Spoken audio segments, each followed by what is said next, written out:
Hello दोस्तों, स्वागत है आप सभी का। देखो, आज हम सीटेट जो 7 जुलाई को होने वाली परीक्षा है उसके लिए एक नया टॉपिक पढ़ेंगे जो है एनसीएफ 2005। ठीक है ना। यहाँ से सीटेट में बहुत सारे प्रश्न पूछे जाते हैं। इसमें दो टाइप के प्रश्न पूछे जाते हैं। पहला तो एनसीएफ से रिलेटेड ही प्रश्न पूछ लेता है। दूसरा, यहाँ से जो पेडागोजी होती है उसमें भी प्रश्न पूछे जाते हैं। हिंदी पेडागोजी में और क्या कहते हैं, मैथ पेडागोजी में, इंग्लिश पेडागोजी में भी यहाँ से प्रश्न पूछे जाते हैं।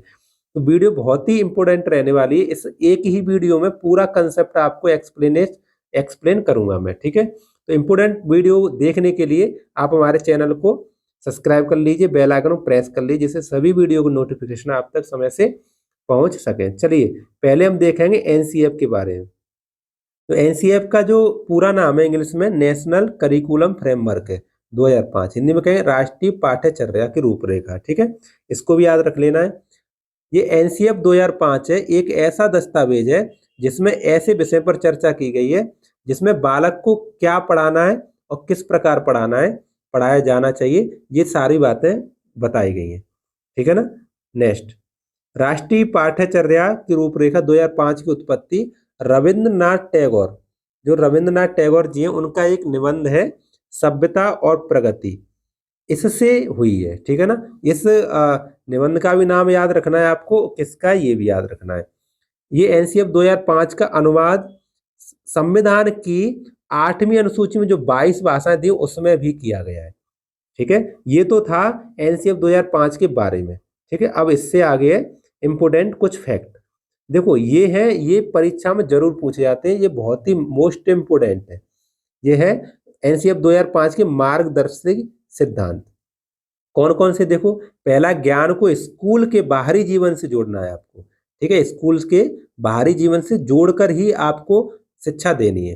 पढ़ाई को रटंत विद्या से, रटंत प्रणाली से मुक्त करना है। यानी रटना, रिमेम्बर, याद करना है, वो नेगेटिव वर्ड है, वो आपका ऑप्शन गलत होगा। रटना बिल्कुल भी मना है। ठीक है ना, बिल्कुल भी। पाठ्यचर्या पाठ्य पुस्तक केंद्रित ना होकर कैसा होना चाहिए, बाल केंद्रित होना चाहिए। यानी बालक को आपको प्राथमिकता देनी है, ना कि पाठ्य पुस्तक को, ना ही टीचर को।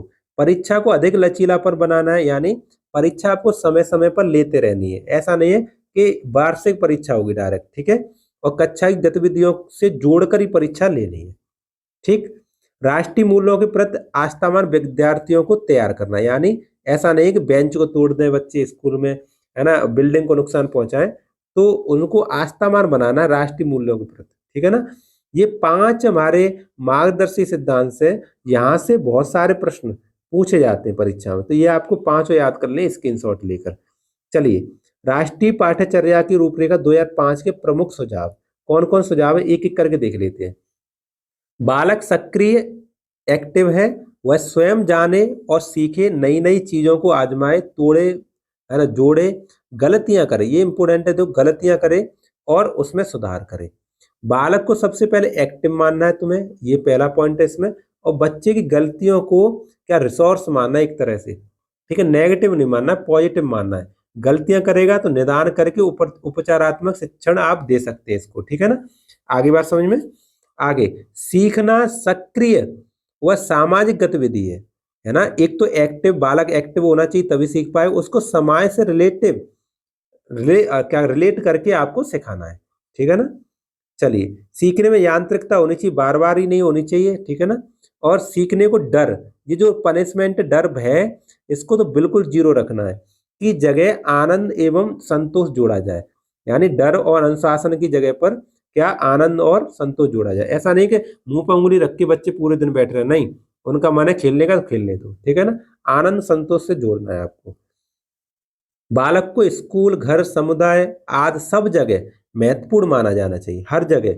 और उसकी मातृभाषा है, मदर टंग है, और संस्कृति, उसको सम्मान देना है। ठीक है ना। ये यहाँ पे देखो 2 शब्द आ गए, एक तो मातृभाषा, एक संस्कृति। बच्चे की संस्कृति, मातृभाषा को प्रथम स्थान देना है आपको। ठीक है, सम्मान देना है।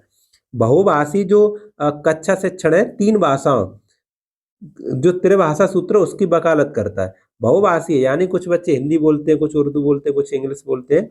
तो इस टाइप से जो बोलने वाले बच्चे, वो क्या कहते हैं, उससे बहुत बेनिफिट है। मान ली इंग्लिश बोलता है बच्चा, हिंदी बोलने वाला उससे कुछ सीखे, हिंदी बोलता है हिंदी वाले से इंग्लिश वाला कुछ सीखेगा, ठीक है ना। इस तरह से तो बहुभाषी कक्षा होनी चाहिए, इसको बढ़ावा देना है तुम्हें। इसने भाषा के 4 कौशल बताए, कि 4 कौशलों की बात की है। देखो, सुनना, बोलना, पढ़ना, लिखना, चारों आपको अच्छे से याद कर लेने। देखो, मैं आपको पढ़ा रहा हूँ तो मैं बोल रहा हूँ और लिख रहा हूँ, तो यानी ये अभिव्यक्ति करने वाले कौशल है, ठीक है, बोलने वाले। आप पढ़ रहे हैं और सुन रहे हैं, तो है ना, ये वाले ग्रहण करने वाले कौशल है, ठीक है। आगे बात समझ में। आगे, किसी भी प्रकार की सूचना को ज्ञान नहीं मानना है। मान लिया किसी टीचर ने आके बताया कि हमें ईवीएस पढ़ाएंगे, आज हम ईवीएस पढ़ाएंगे, तो ये ज्ञान नहीं है। अब ईवीएस का एक्सप्लेनेशन किया जाएगा, व्याख्या की जाएगी, वो ज्ञान माना जाएगा, ठीक है। चलिए, विद्यार्थियों को दी जाने वाली शिक्षा शिक्षण सूत्र जैसे ज्ञात से अज्ञात की ओर, जो बच्चे जानते हैं उससे जो नहीं जानते उसकी ओर सिखा के ले जाना है। मूर्त से अमूर्त की ओर, जो बच्चे छू लेते पकड़ लेते उससे जो नहीं पकड़ पाते उसकी ओर ले जाना है, ठीक है। सूत्र का अधिक उपयोग करना है, जैसे सरल से जटिल की ओर, जो सरल है उससे फिर जटिल की ओर, कठिन की ओर ले जाना है, ठीक है। ये हमें विधि अपनानी है। पनिशमेंट एंड रिवॉर्ड की भावना को सीमित रखना है। पनिशमेंट तो बिल्कुल जीरो रखना है, कोई दिक्कत नहीं है ना, समझा दिया पहले ही। रिवॉर्ड भी हर समय नहीं देना है, ठीक है ना, भावना के अनुसार इसको सीमित रखना है। आगे बात समझे। सह शैक्षिक गतिविधियों में बच्चों के अभिभावक जो पेरेंट्स हैं उनको जोड़ा जाए। सह शैक्षिक होते गेम्स है ना, क्विज है, उसमें अभिभावकों की भागीदारी होना जरूरी है। देखो, ये एनसीएफ 2005 है, इसके ये बहुत बड़ा है, उसको बहुत ही ब्रीफली मैं समझा रहा हूँ, केवल इंपोर्टेंट इंपोर्टेंट फैक्ट लिखे हैं इसमें जो परीक्षा से संबंधित है। बाकी पूरी रामायण नहीं लिखी है, उसको पढ़ने से आपका टाइम वेस्ट होगा। आप अगर इसे देख लेते हैं तो थोड़े समय में ही पूरा समझ में आ जाएगा। विशाल पाठ्यक्रम और मोटी किताबों को शिक्षा प्रणाली की असफलता माना गया है। ये पॉइंट है ना, ये डायरेक्टली पूछा जा सकता है, सही गलत में, या फिर किसी भी तरह से ऑप्शन करके या फिर ब्लैंक्स करके। विशाल पाठ्यक्रम मोटी किताबें शिक्षा प्रणाली की असफलता का कारण है। इससे बच्चों की किताबें संदर्भात्मक होनी चाहिए, ब्रीफली बहुत ही कम नोट्स में होनी चाहिए, और बच्चों के जीवन के अनुभव से जुड़ी होनी चाहिए, ठीक है ना। मानसिक स्तर एवं योग्यता के अनुसार पाठ्यक्रम का निर्धारण होना चाहिए। जो बच्चे कम मानसिक स्तर कम है, उनका कम सीखते हैं, कुछ ज्यादा सीखते हैं, उनके अनुसार योग्यता के अनुसार पाठ्यक्रम निर्धारण होना चाहिए, यानी एक जैसा सबका हो, ठीक है। एनसीएफ 2005 का प्रमुख सत्र है बिना भार के अधिगम, लर्निंग विदाउट बर्डन। ये प्रश्न बहुत ज्यादा पूछा जाता है, ठीक है ना, तो ये आपको याद कर लेना है। बिना भार के अधिगम क्या है, क्या कहते हैं, फालतू की किताबें नहीं भरनी है बैग में, ठीक है ना। पहले बहुत सारी किताबें लेके हम तुम जाते थे, अब तो वो ही ब्रीफली ये संदर्भात्मक किताबें उसके साथ होनी चाहिए, ठीक है। चलिए, मूल्यों को उपदेश देकर नहीं, वातावरण देकर स्थापित किया जाए। यहाँ देखो, केवल उपदेश देते, यूट्यूब पर ही देख लो आप, सीटेट कैसे पास करें, है ना, और ये गलतियां मत करो, फलाने करो, पढ़ाने वाली वीडियो नहीं अपलोड करेंगे, ठीक है ना। तो उपदेश तो दुनिया दे रही है, हमें कैसे करना है, उपदेश ना देकर वातावरण देकर बच्चों को क्या कहते हैं, शिक्षा देनी है, मूल्यों को स्थापित करना है। पुस्तकालय में बच्चों को स्वयं पुस्तक चुनने का अवसर देना है। ऐसा नहीं टीचर की इच्छा है कि ये बच्चा हिस्ट्री पढ़ेगा तो हिस्ट्री नहीं, अगर उसका इच्छा है कि ईवीएस पढ़े तो ईवीएस पढ़े, इंग्लिश पढ़े तो इंग्लिश, अपनी इच्छा से चुनने का अवसर दिया जाना चाहिए। शांति शिक्षा को बढ़ावा, महिलाओं के प्रति आदर और जिम्मेदारी का दृष्टिकोण विकसित करने के कार्यक्रम आयोजन करने चाहिए। ऐसे कार्यक्रम आयोजन हो जिसमें महिला सशक्तिकरण बढ़े, ठीक है।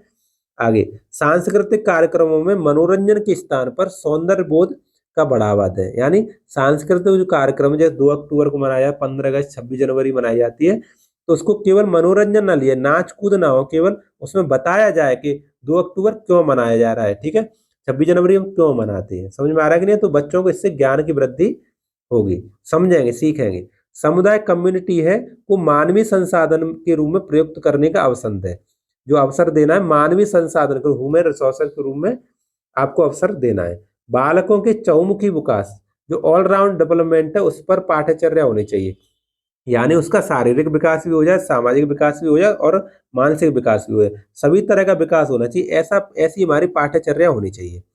सभी विद्यार्थियों हेतु समावेशी वातावरण तैयार करना, यानी उसमें गरीब बालक भी हो, अमीर भी हो, कम समय वाला भी हो, ज्यादा सीखता हो वो भी हो, सब तरह के बच्चे होते हैं, उसको कहते हैं समावेशी वातावरण, ठीक है, लड़का हो चाहे लड़की हो, ठीक है ना। आगे बात समझ में, उसको कहते हैं समावेशी वातावरण। चलिए, अब हम देखेंगे मैथ के ऑब्जेक्टिव्स देख लें एनसीएफ में। इसके अनुसार प्राइमरी क्लासेस में मैथ का नेचर एकीकृत होना चाहिए, यानी एकीकृत का मतलब सभी से जोड़कर इसको पढ़ना चाहिए, पढ़ाना चाहिए। इसका मतलब है मैथ को दूसरे सब्जेक्ट के साथ में एकीकृत करके पढ़ाना चाहिए, यानी जोड़कर पढ़ाना चाहिए। ठीक है, आगे एनसीएफ 2005 इस पर भी बोल देता है कि स्कूल जो गणित है, गणित आधारित होना चाहिए, क्योंकि स्टूडेंट को गणित में अर्थपूर्ण समस्या को सॉल्व करने के लिए प्रोत्साहित करता है। गणित क्या करता है, जो मीनिंगफुल समस्याएं होती हैं उनको सॉल्व करने में क्या करता है, प्रोत्साहित करता है बच्चों को। और गणित में अमूर्त संकल्पनाएं, जिनको देख नहीं सकते हैं, कल्पना कर सकते हैं, उनको समझने के लिए मूर्त अनुभव उपलब्ध कराता है। कौन कराता है, गणित कराता है। ठीक है, ये बातें सभी गणित के बारे में बताई गई हैं।